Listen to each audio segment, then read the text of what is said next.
From the outside, my life with Olivia appeared flawless. A picturesque marriage built on love, success, and family. I was the calm, practical businessman who valued loyalty and trust, while Olivia thrived in high society circles, commanding attention with her charm and elegance. Our children, Lily and Ethan, were away on holiday with my parents, giving us a rare moment of solitude.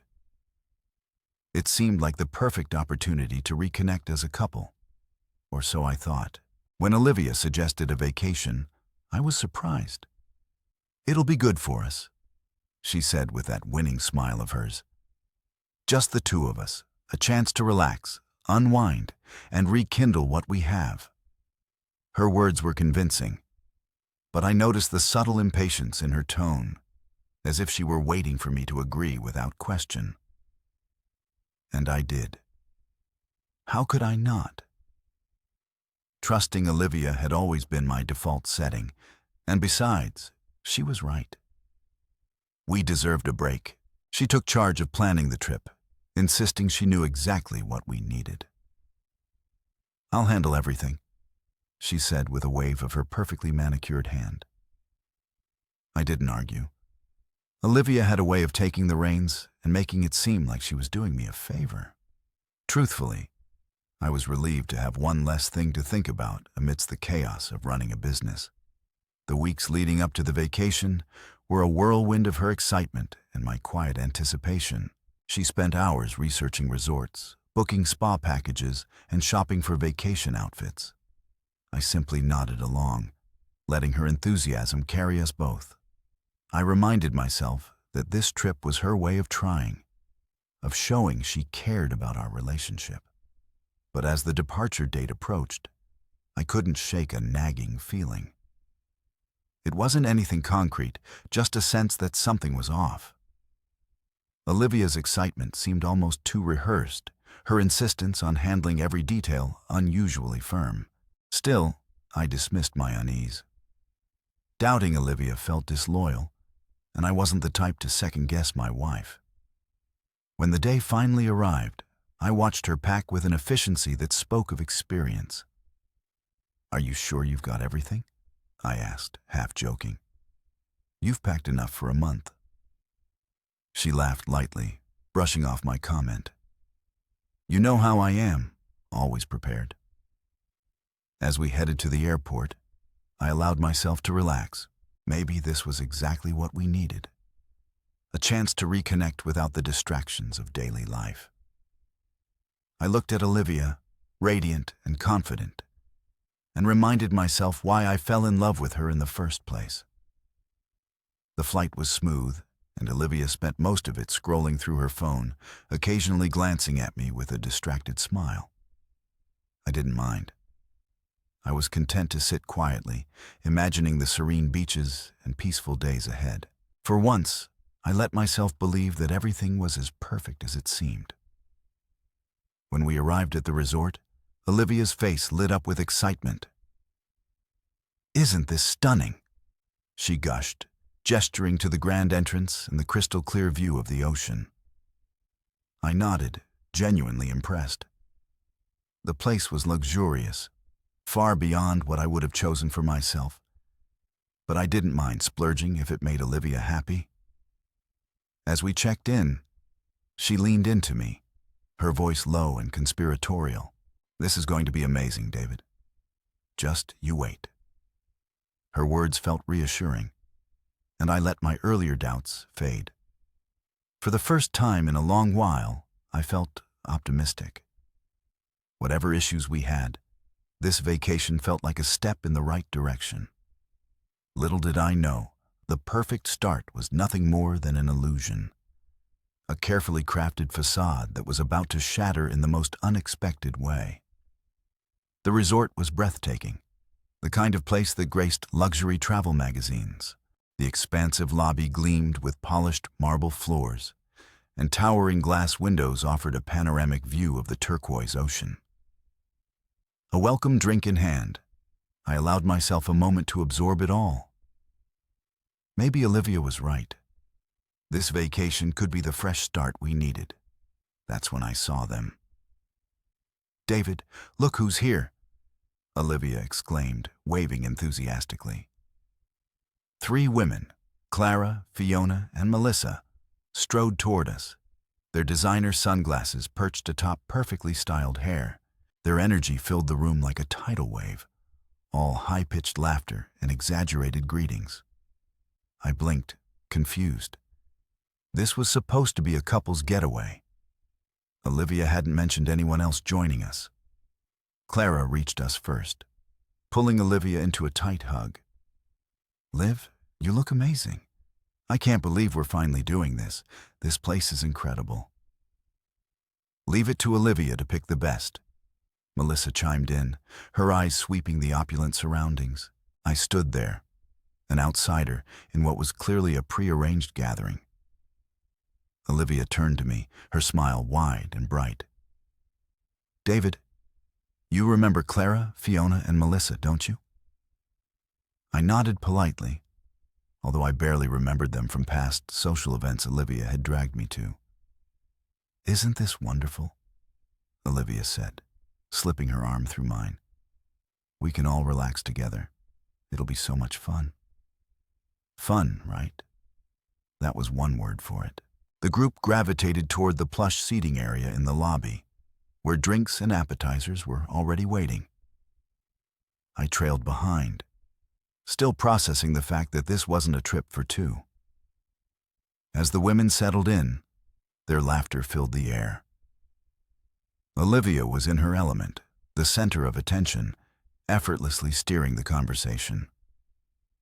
I tried to participate, but every attempt to contribute was met with polite indifference or redirected back to Olivia. Then came the subtle jabs. "David, you're so lucky Olivia handles everything," Fiona said with a sly smile. "I don't know how you'd manage without her." "I mean, let's be honest," Clara added, swirling her drink. "Olivia is the real powerhouse, isn't she? Running the household, keeping up with us, and still finding time for you." They laughed, and I forced a smile, masking the sting. Olivia didn't defend me. In fact, she leaned into the narrative, casually boasting about her connections and accomplishments as if I were an afterthought. "Well, someone has to keep things running," Olivia said, raising her glass. "David's got his business, but I'm the glue that holds everything together." The women cheered, raising their glasses in a mock toast. I sipped my drink in silence, wondering how I had ended up here. As the evening wore on, the conversation shifted to extravagant vacations, designer brands, and social events I had no interest in. Every now and then, Olivia would glance at me, her smile a mix of amusement and something else I couldn't quite place. Was it satisfaction? At one point, Melissa leaned forward, her voice low, but not low enough. "You're so lucky, Liv. Most guys wouldn't fund a trip like this." Fund? My grip tightened on my glass. Of course, I'd agreed to pay for the trip, but hearing it framed this way felt off. Olivia laughed lightly, brushing off the comment. "Well, David understands the importance of treating me right, don't you, darling?" I nodded, keeping my expression neutral. "Of course." Inside, something shifted. This wasn't a couple's getaway. This was Olivia's stage, and I was just a prop. When the gathering finally broke up for the night, I felt more like an outsider than ever. Olivia seemed oblivious, chatting animatedly with Clara as we made our way to the front desk to check in. "Good evening, Mr. and Mrs. Bennett," the receptionist greeted us. "Your party's rooms are ready." Party? The word hit me like a slap. As the receptionist handed over the keys, I noticed something strange. All the rooms were registered under my credit card, every single one. "Excuse me," I said, my voice calm but firm. "There seems to be a mistake. I only authorized one room." The receptionist glanced at Olivia, who stepped in smoothly. "Oh, it's fine, David. I arranged everything. Trust me, it's easier this way." I turned to Olivia, waiting for an explanation. Instead, she handed me a single key. "Here's your room," she said casually. "I'll be staying with Clara tonight. We just have so much to catch up on." Before I could respond, Fiona chuckled. "She needs her space, David. Don't take it personally." The others laughed, and I felt my face heat. Olivia handed the rest of the keys to her friends, who accepted them without question. "We reserved rooms only for the elites," Melissa joked, grinning at me. It was then I realized how thoroughly I'd been played. This wasn't a vacation for us. This was Olivia's show, funded entirely by me. I looked at her, my expression unreadable. "Enjoy your evening," I said evenly, pocketing the key. And then, without another word, I walked out of the lobby. I stepped outside into the cool evening air, the laughter of Olivia and her friends still echoing in my ears. The resort was stunning under the glow of the setting sun, but its beauty felt hollow now, tainted by the sting of betrayal. I stood there for a moment, breathing deeply, trying to suppress the storm brewing inside me. I wasn't the type to cause a scene. I never had been. But this was a level of disrespect I hadn't anticipated, even from Olivia. Walking back inside, I decided I needed clarity. Maybe there had been a misunderstanding, a miscommunication. I approached the front desk again, where the receptionist offered me a polite smile. "Mr. Bennett, is there something I can assist you with?" "Yes," I said, my tone steady. "I noticed all the rooms are under my credit card. Could you confirm the total booking details for me?" The receptionist hesitated for a fraction of a second before typing on her keyboard. "Of course, sir. There are 4 rooms reserved under your name, all charged to the card on file. Is there an issue?" 4 rooms charged to me.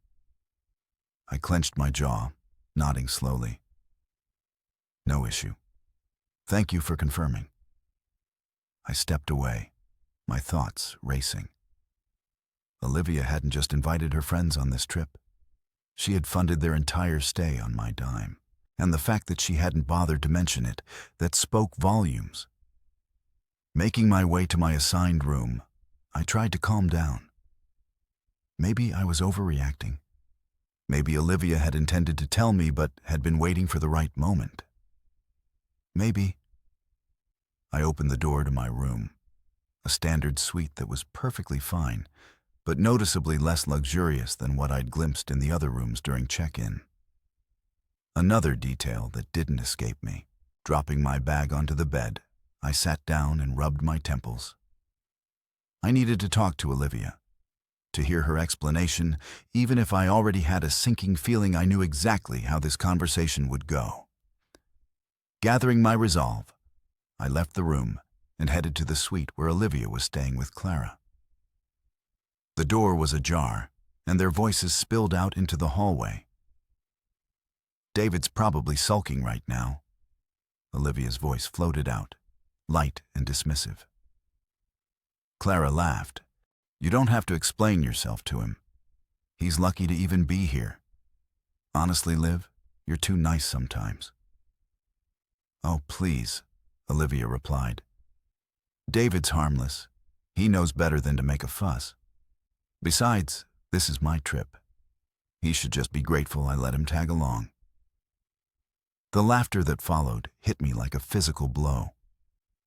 I stood frozen in the hallway, anger and humiliation warring within me. Grateful? Let him tag along? Was this really how she saw me? Taking a deep breath, I stepped back and returned to my room. Confronting her in the middle of her little audience would only give her and her friends more fuel to mock me. No, I needed to think this through. Later that evening, Olivia returned to the room briefly, her expression casual, as if nothing had happened. "David," she said, her tone breezy, "I'll be staying with Clara tonight. You don't mind, do you?" I stared at her, my voice calm but firm. "Mind? Not at all. Enjoy your evening." She gave me a brief smile, clearly mistaking my composure for acceptance, and left without another word. As the door clicked shut behind her, I sat down on the edge of the bed, staring at the space she had just vacated. How had we gotten here? How had the woman I once loved and trusted turned into someone who could treat me with such disdain? The answer didn't come, but my decision did.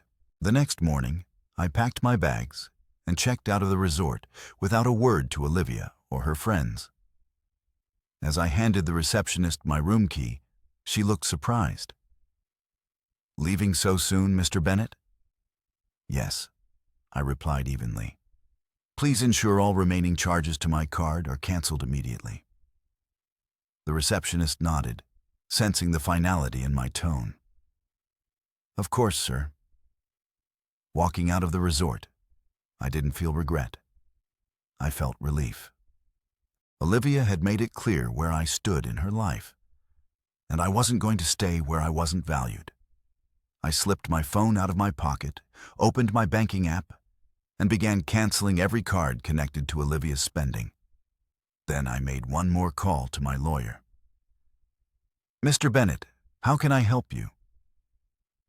"I'd like to begin drafting divorce papers," I said, my voice steady. "Today." The drive home was quiet.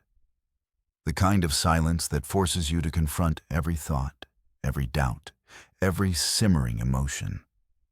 I'd replayed the events of the past 24 hours over and over in my mind, each detail sharpening my resolve. Olivia's betrayal wasn't just about the money. It was about the lack of respect, the mockery, the complete disregard for the partnership I thought we shared. When I pulled into the driveway, the house greeted me like an old friend, a stark contrast to the false luxury of the resort. It felt good to be home, a place that had always offered me comfort and stability. But even this space now carried traces of Olivia's manipulation. I went straight to my office, shutting the door behind me. The room was my sanctuary, lined with bookshelves and a large oak desk where I had made countless decisions that shaped my business. But this decision felt different. It wasn't about contracts or clients. It was about reclaiming my life. I opened my laptop and logged into our joint accounts. The numbers stared back at me, a grim reminder of how deeply Olivia had benefited from my trust. With a few keystrokes, I froze every account she had access to, ensuring she wouldn't be able to spend another dime without my knowledge. Next, I called the credit card company. The representative on the other end was polite, almost too cheerful for the gravity of what I was doing. "Yes, I'd like to cancel all cards associated with my account," I said, keeping my voice steady. "Immediately." "Of course, Mr. Bennett. Is there a specific reason for the cancellation?" "Fraudulent activity," I replied without hesitation. The word tasted bitter in my mouth, but it was the truth. Olivia had abused my trust, and I wasn't going to let it continue. Once the financials were secured, I turned my attention to the divorce papers. My lawyer, Rebecca, was efficient as always. "I'll have the first draft ready by tomorrow," she assured me. "Do you want to include any stipulations regarding the house or other assets?" "Yes," I said firmly. "The house stays with me, and I want to ensure custody arrangements are fair for the kids. They don't deserve to be caught in the middle of this." Rebecca agreed, her tone professional yet empathetic. "Understood. I'll make sure everything is in order." By the time I hung up, the weight on my chest had lessened slightly. I was taking control, piece by piece, and it felt empowering. Meanwhile, I imagined Olivia back at the resort, basking in the glow of her so-called freedom. She probably hadn't even noticed I was gone yet. Or maybe she had, and she was too proud to care. Either way, she would soon realize the consequences of her actions. As the day turned into evening, I allowed myself a rare indulgence, a quiet dinner alone, free from the tension and performative conversations that had become the norm with Olivia. I poured myself a glass of wine, savoring the peace that had been absent for far too long. The next morning, I checked my phone. As expected, there were no messages from Olivia. It was almost laughable. Here I was, her husband, the man who had funded her lavish lifestyle, and she couldn't even bother to check in. Around noon, my phone buzzed. Not a call, but a notification from one of the credit cards I'd canceled. Olivia was trying to use it. A smile tugged at the corners of my mouth as I imagined the scene. Olivia confidently handing over the card, only to have it declined, her friends watching, judgmental and curious, the facade she had built starting to crack. I didn't feel guilty, not even a little. She had made her choices, and now she would face the consequences. Over the next few hours, the notifications kept coming. Spa treatments, room service, designer boutiques, all declined. Olivia's spending spree was unraveling in real time, and I didn't lift a finger to stop it. By evening, the calls started. First, a single ring, then silence, then another, more persistent. I ignored them all, letting her desperation build. Finally, I turned my phone off entirely, sinking into the couch with a sense of satisfaction I hadn't felt in years. Olivia thought she could control me, manipulate me, but she was wrong. This wasn't the calm before the storm. The storm had already begun, and Olivia was about to realize just how much damage it would cause. The calls started early the next morning. My phone buzzed relentlessly, the screen lighting up with Olivia's name over and over again. I let it ring, savoring the irony. For years, I had been the one reaching out, trying to bridge the gaps between us, only to be dismissed or ignored. Now, the tables had turned, and Olivia was desperate to get my attention. By mid-morning, I received a notification that made me pause. A message from the resort. Olivia's failed transactions were piling up, and the hotel was demanding payment. I smirked, imagining the chaos unfolding on her end. At the resort, things were unraveling quickly. Olivia and her friends had continued their indulgent lifestyle, oblivious to the financial storm brewing. They ordered extravagant meals, booked spa packages, and even planned a private boat ride, all under the assumption that my money would cover it. But reality struck hard when the first card was declined. "What do you mean, declined?" Olivia asked, her voice loud enough to turn heads in the elegant dining hall. The waiter shifted uncomfortably, holding out the receipt. "I'm sorry, ma'am. The payment didn't go through. Perhaps there's another card you'd like to use?" Fiona leaned over, her expression incredulous. "Are you serious? This is Olivia Bennett we're talking about. Just run the card again." "I've already tried, ma'am," the waiter replied, his tone apologetic but firm. Olivia's confidence faltered as she handed over a second card, another one linked to me. The waiter returned moments later, shaking his head. "Declined," he said simply. The laughter and chatter at their table died, replaced by an uneasy silence. Clara was the first to break it. "Olivia, what's going on?" Olivia forced a smile, waving off their concern. "It's just a mistake. David must have moved some things around. I'll sort it out." But as the hours passed and more transactions failed, the cracks in Olivia's facade grew wider. Resort staff approached her with increasing urgency, their polite professionalism giving way to firm demands for payment. Back home, I monitored the situation from a distance, my phone lighting up with alerts each time Olivia tried to use a card. It was like watching a slow-motion train wreck, and I couldn't look away. By the end of the day, Olivia's desperation reached its peak. She called me again, her voice strained when I finally answered. "David," she began, her tone laced with forced calm. "There seems to be an issue with the credit cards. The resort staff is saying they're declined.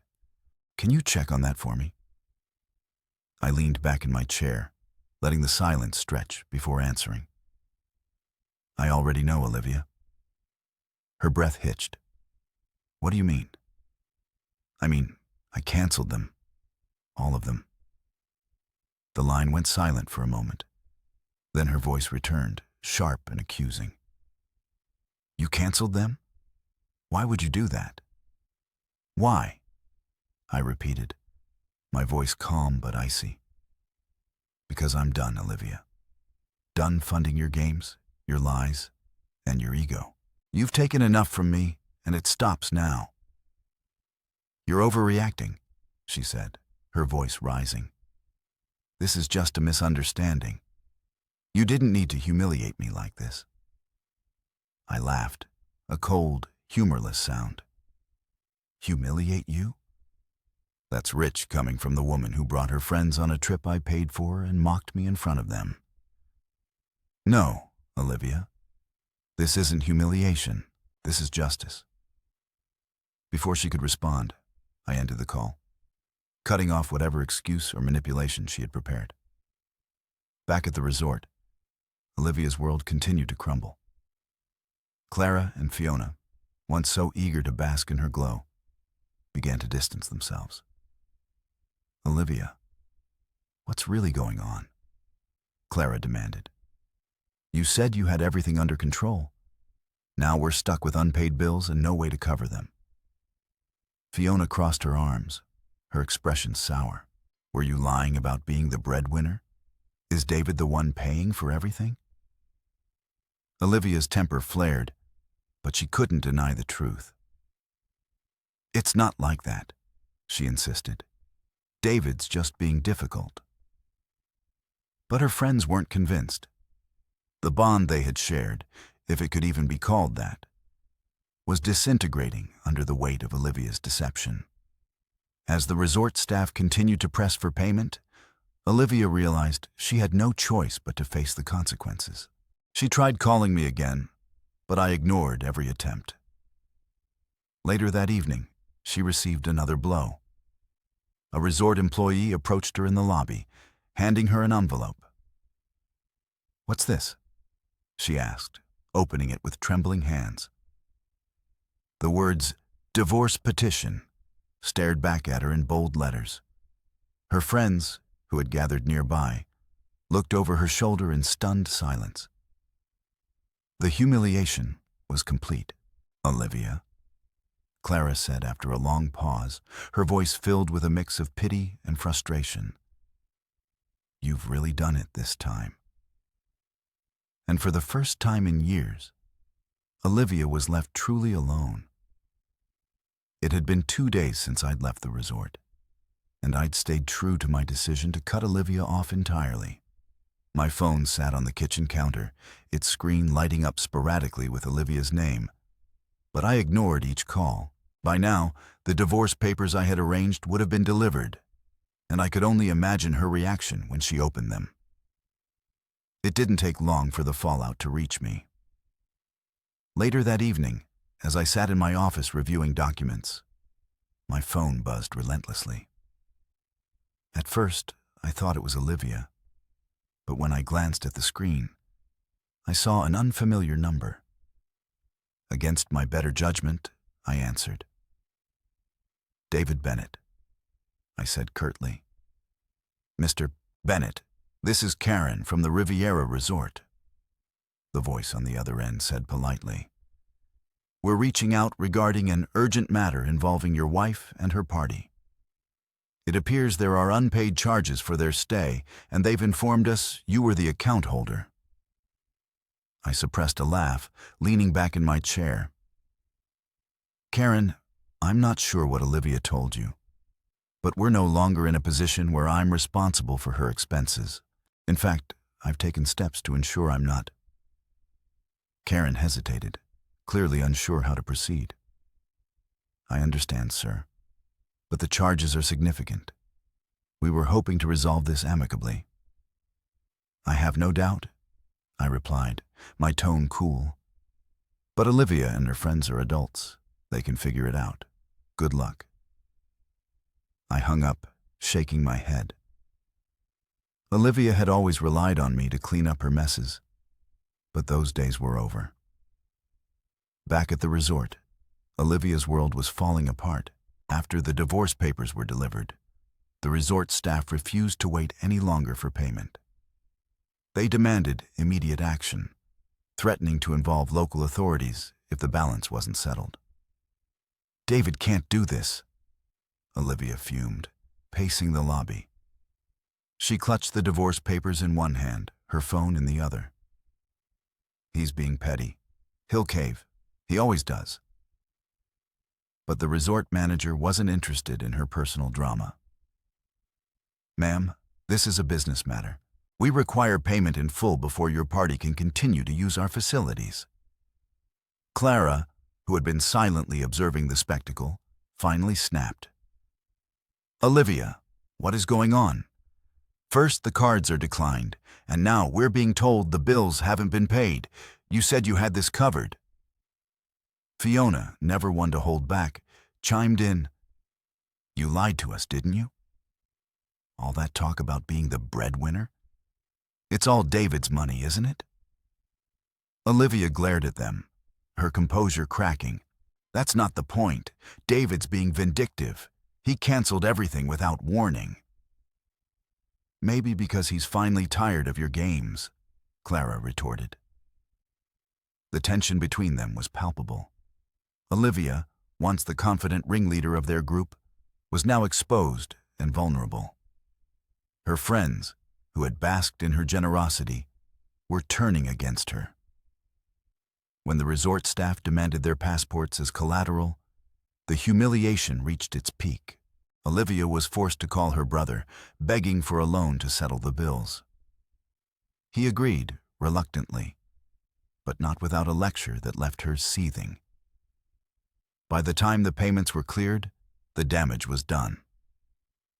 Clara and Fiona packed their bags, refusing to spend another moment at the resort.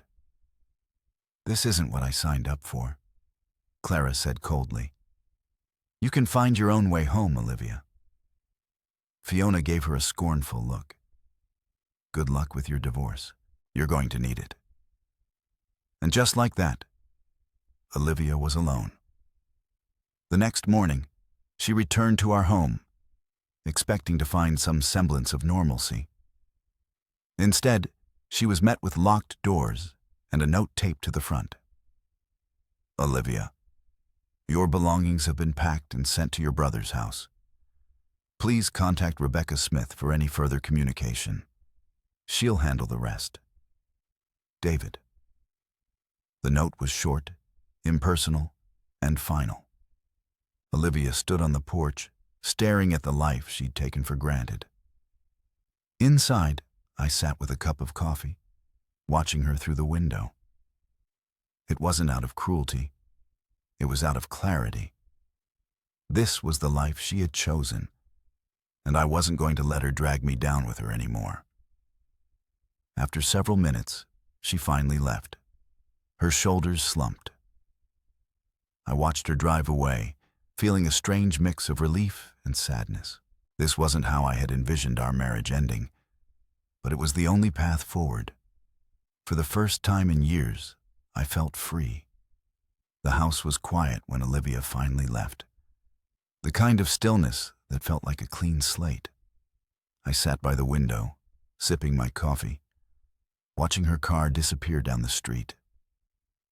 A part of me felt heavy, weighed down by the wreckage of what once was. But another part, one I hadn't felt in years, felt free, untangled from her manipulation, her ego, her constant need to control every aspect of our lives. After she left, the real work began. I didn't want my children, Lily and Ethan, to hear about the divorce in bits and pieces or from whispers in Olivia's social circle. I had to tell them, but carefully. They deserved honesty without the burden of our adult conflicts. Later that evening, I sat them down in the living room. They were back from their trip with my parents, their laughter still echoing in my ears as they recounted their adventures. I hated to break their joy, but I knew it couldn't wait. "Lily, Ethan," I began, my voice steady but soft. "There's something important I need to talk to you about." Their smiles faded as they exchanged glances. "Is everything okay, Dad?" Ethan asked. "It will be," I assured them. "But things are going to change. Your mom and I have decided to separate." Lily's eyes widened. "Separate? What do you mean?" I took a deep breath, choosing my words carefully. "It means we won't be living together anymore. Your mom and I have had some problems for a long time, and this is the best decision for all of us." "But why?" Lily's voice cracked, her young mind struggling to grasp the complexity of adult relationships. I leaned forward, meeting their eyes. Sometimes, even when two people care about each other, they realize they're not happy together. It's no one's fault, and it doesn't change how much we love you. Ethan frowned, his brow furrowed in thought.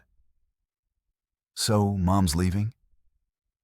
"Yes," I said gently. "She's staying with your uncle for now. You'll still see her, and she'll always be your mom. That will never change." Lily sniffled, and I reached out to hold her hand. "I know it's hard to understand right now, but I promise we'll get through this together. You two are the most important people in my life, and I'll always be here for you."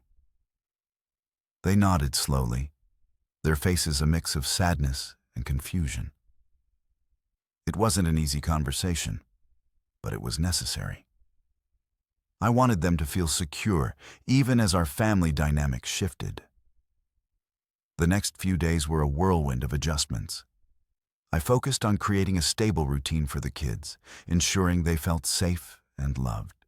I took them to school, helped with homework, and planned movie nights to distract them from the tension.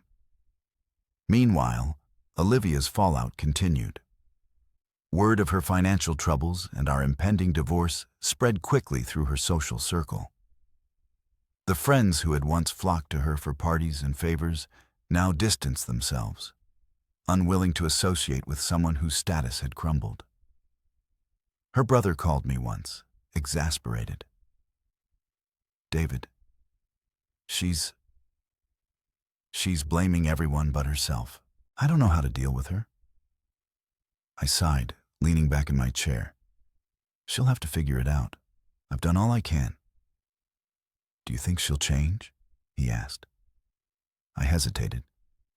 "I don't know. That's up to her." At the same time, I began to feel lighter. Without Olivia's constant demands and criticism, I had the space to focus on myself. I dove into work, channeling my energy into new projects. I even started reconnecting with old friends, people I hadn't seen in years, because Olivia had always found a reason to keep me tethered to her world. One evening, as I helped Ethan with his science project, he looked up at me and said, "Dad, you seem happier." The simplicity of his observation caught me off guard. I smiled, ruffling his hair. "Thanks, buddy. I think I am." The divorce proceedings moved swiftly, thanks to my meticulous preparation. Rebecca, my lawyer, handled everything efficiently, ensuring the settlement was fair but firm. Olivia fought initially, but she quickly realized she had little leverage. By the time the divorce was finalized, I felt a sense of closure. It wasn't the life I had envisioned, but it was a life I could rebuild. A life rooted in honesty, respect, and the unwavering love I had for my children. As for Olivia, her isolation grew.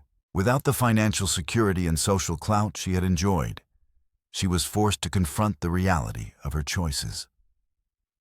Whether or not she would learn from them remained to be seen. But that was no longer my concern. I had my children, my peace, and a future that felt bright for the first time in years. The fallout was over, and in its place was the promise of a new beginning.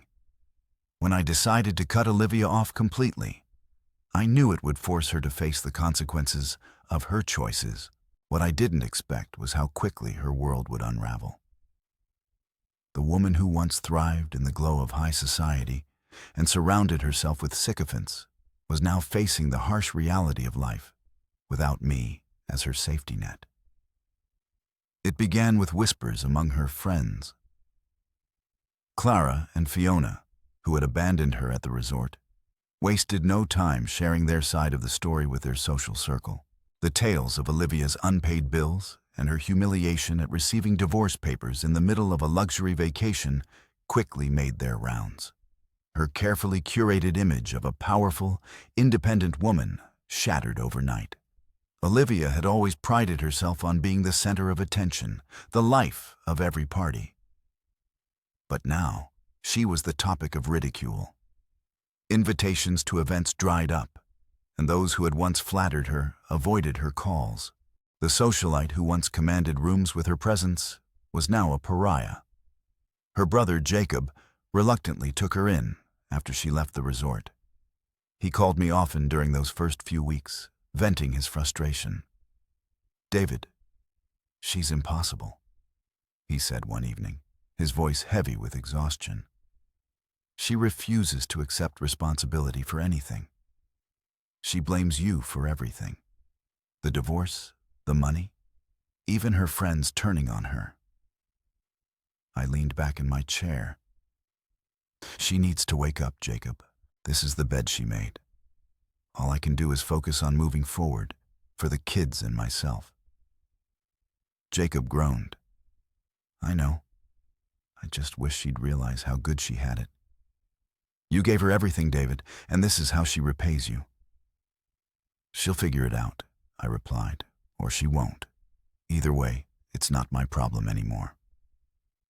Despite his frustrations, Jacob tried to help her. He encouraged her to look for a job, but Olivia scoffed at the idea. The woman who had once mocked me for working long hours now found herself unwilling and unprepared to do the same. "I can't work a regular job, Jacob," she snapped during one of their arguments, which he later recounted to me. "Do you know how humiliating that would be? People would talk." "People are already talking, Olivia," he shot back. Meanwhile, I was thriving. Without Olivia's constant demands and drama, I found myself rediscovering who I was. My business flourished as I poured my energy into new projects. More importantly, my relationship with Lily and Ethan grew stronger. We spent weekends hiking, cooking, and even tackling DIY projects around the house. One evening, as we sat around the dinner table, Lily looked at me thoughtfully. "Dad, do you miss Mom?"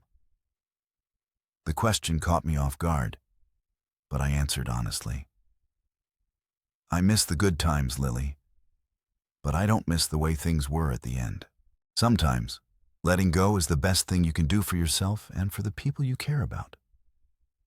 She nodded, her young mind processing my words. "I think I understand. You seem happier now." "I am," I said, smiling at both her and Ethan. "And that's because I have you two. You're the most important part of my life." Olivia, on the other hand, struggled to adapt. Her attempts to maintain her old lifestyle fell flat, and her isolation deepened. She reached out to a few acquaintances, hoping to rekindle friendships, but they offered only polite excuses and vague promises to catch up soon. One day she called me. I debated whether to answer, but decided it was better to hear her out than ignore her completely. "David," she began, her tone softer than I'd heard in years. I just wanted to talk." "What do you need, Olivia?" I asked, keeping my voice neutral. There was a pause before she replied. "I wanted to say I'm sorry for everything. I didn't realize how much I depended on you until it was gone. I know I messed up, and I don't expect you to forgive me. But I needed to tell you." Her words surprised me, but I didn't let my guard down. "I appreciate the apology," I said carefully. "But an apology doesn't erase what happened. I've moved on, Olivia, and I think you should too." She sniffled, and for a moment, I felt a pang of sympathy, but I reminded myself of all the times I'd tried to fix things, only to be met with contempt and indifference.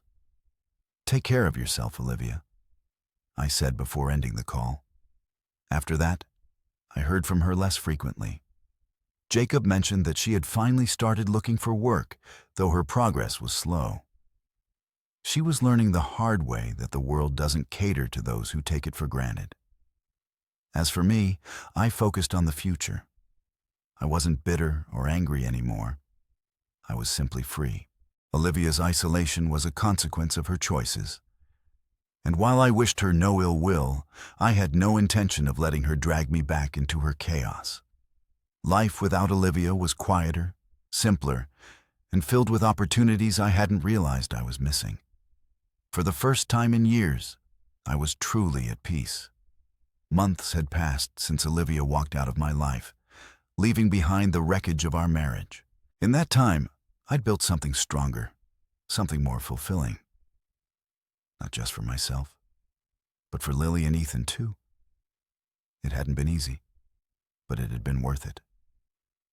Olivia's apology lingered in my mind. Her voice, so uncharacteristically soft, had struck a chord in me. For years, she had been the center of our relationship, consuming all the attention while I quietly supported her. Hearing her admit fault was unexpected, but it wasn't enough to undo what had been done. One afternoon, as I worked in my home office, my phone buzzed. It was Olivia. I hesitated, then answered. "David," she began, her voice hesitant. "I wanted to ask if we could meet, just to talk in person." "About what?" I asked, careful not to let my guard down. "Everything," she said. I need to apologize properly. Please." After a long pause, I agreed. "All right. Tomorrow at the cafe near the park, noon." The next day I arrived early, my emotions a mix of curiosity and apprehension. Olivia walked in a few minutes later, looking different. She wasn't wearing her usual designer clothes or perfectly styled hair.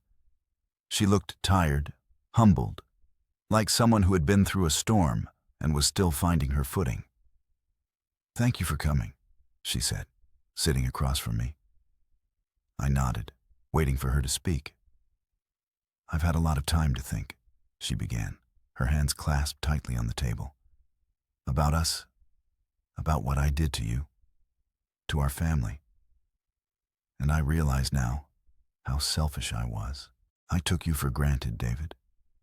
You gave me everything, and I repaid you by treating you like you didn't matter." Her words were raw, unpolished, and they caught me off guard. "I don't know if you'll ever forgive me," she continued, her voice breaking. "But I needed to tell you how sorry I am for the lies, the manipulation, the way I made you feel like you were less than you are. You didn't deserve that." I looked at her, searching for any sign of insincerity, but all I saw was a woman who had been broken by her own choices, now trying to piece herself back together. I appreciate the apology," I said finally. "But Olivia, forgiveness doesn't mean going back to the way things were. Too much has happened, and I can't trust you again." Not the way I used to. She nodded, tears streaming down her face. I understand. I don't expect us to go back. I needed to make things right, even if it's only in words. We sat in silence for a while, the weight of everything unsaid lingering between us. "How are the kids?" she asked softly. "They're doing well," I replied. "They miss you, but they're adjusting. I've tried to keep things stable for them." She smiled weakly. "You're a good father, David. Better than I ever gave you credit for." Her words hit harder than I expected. For years, I had been the steady force in our family, the one who made sacrifices without recognition. Hearing her acknowledge that was both validating and bittersweet. "I'll always be there for them," I said, "and I hope you'll do the same." She nodded, wiping her eyes. "I will. I'm trying to rebuild my life, to be someone they can be proud of again." We parted ways that day on a somewhat lighter note. While there was no reconciliation, there was closure, a sense that the wounds we had inflicted on each other were finally beginning to heal. In the weeks that followed, I saw glimpses of Olivia's effort to change. She reached out to the kids more often, attending their school events and making genuine attempts to reconnect. I allowed her that space, knowing it was important for Lily and Ethan to have both parents in their lives. As for me, I continued to move forward. I had started seeing someone, a kind, genuine woman named Emily, who valued me for who I was, not for what I could provide. Our relationship was still new, but it felt different. It felt real. One evening, as I sat on the porch with Emily, watching the sunset, I reflected on how far I had come. The betrayal that had once consumed me now felt like a distant memory. Olivia's apology had been a reminder that even the deepest wounds could begin to heal, but it had also reinforced my resolve to never settle for less than I deserved. Life wasn't perfect, but it was mine. And for the first time in years, I felt like I was exactly where I was meant to be. The early morning sunlight filtered through the living room window, casting a warm glow across the space. It was a new day. Another step forward in a life that felt like it was finally mine. I sat at the kitchen table, sipping coffee while Lily and Ethan chattered about their plans for the weekend. Their laughter filled the house, a reminder of what truly mattered. It hadn't been easy getting here. The road from betrayal to this moment had been fraught with anger, heartbreak, and doubt. But now, looking at my children and the life we were rebuilding, I felt a peace I hadn't known in years. "Dad, can we go to the park later?" Ethan asked, his eyes bright with excitement. "Of course," I replied, smiling. "How about we pack a picnic and make a day of it?" Lily grinned. "Can Emily come too?"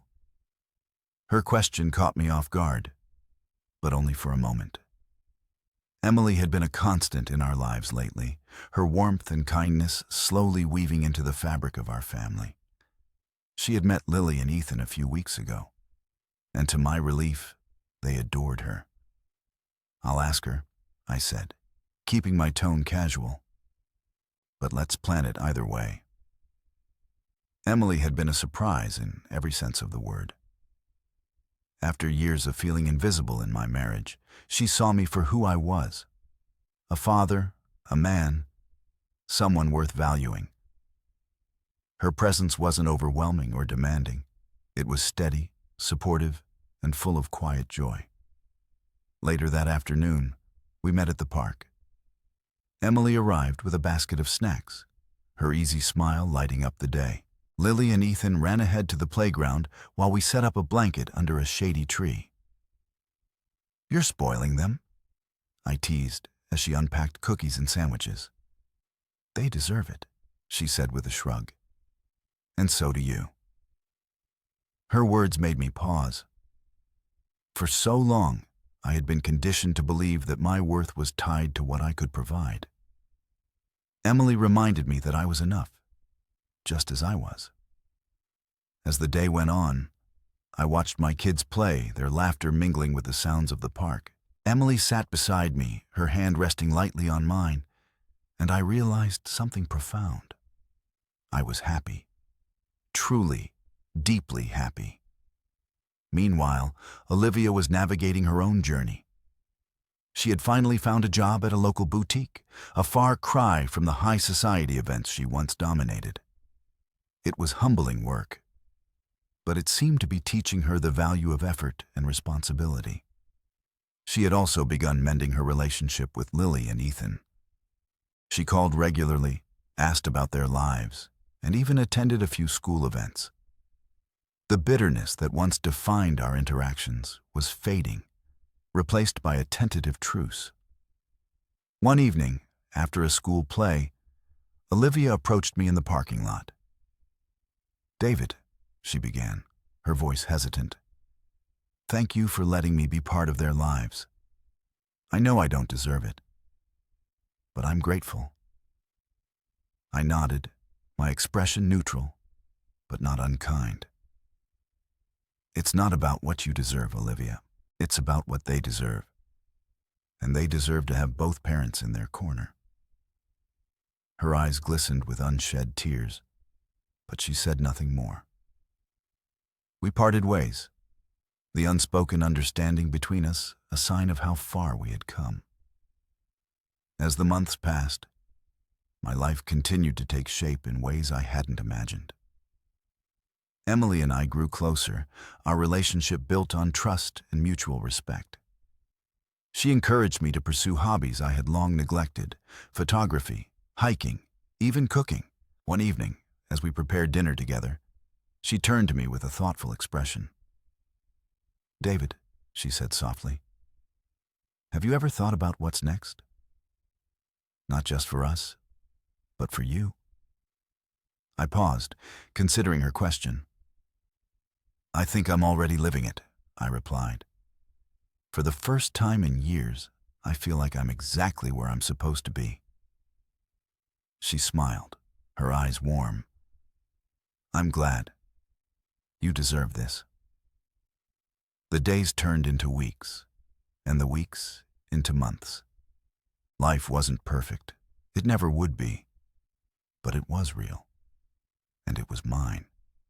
Olivia's chapter in my life had closed, but it had taught me lessons I would carry forever. The importance of self-respect, the power of forgiveness, and the value of authenticity. As I stood on the porch one evening, watching Lily and Ethan play in the yard, Emily by my side, I felt an overwhelming sense